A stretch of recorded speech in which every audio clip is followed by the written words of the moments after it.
What's behind men is shame. Shame of how they feel, shame of who they are, shame of just about everything.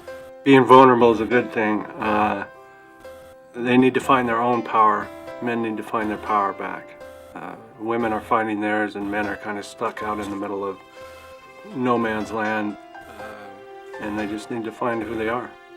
It's like you gotta learn how to be a boy again before you be a man. For me, I have to remember what that is, what specifically that was, and what I missed. When I first came to the group, it was all women, and walking through the door and seeing all women in there was shocking, to say the least. I wasn't expecting all women. At the same time, I really wasn't expecting a lot of guys either, but it was grief group, and I had a feeling that there was going to be guy issues in the grief thing, but I had my own women issues, so it worked out fine. They struggle as much as guys do in getting in touch with how they feel. And there's a softness to them that I haven't experienced as they do, as witnessing them go through their own grief. It was a softening of my own psyche. The women, for me, was great. It was exactly what I needed at the exact time on there.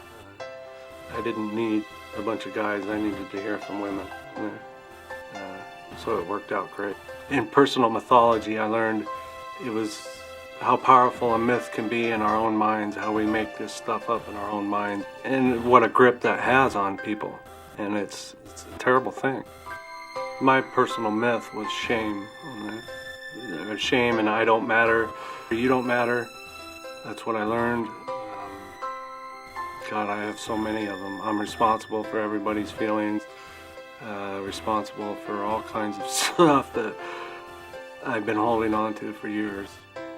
Some of the stuff that I got in trouble with was relationships were really hard.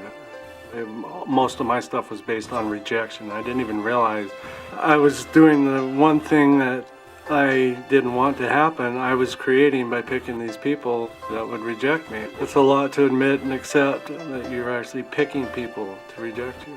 And that transforming that myth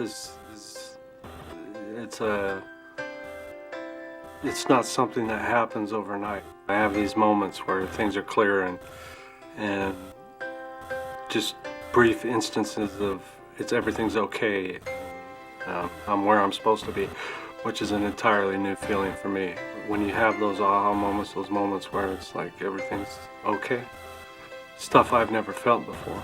You're not going to get that out there. You're going to have to find it in yourself. You got to take a really hard look at yourself, but it's worth it.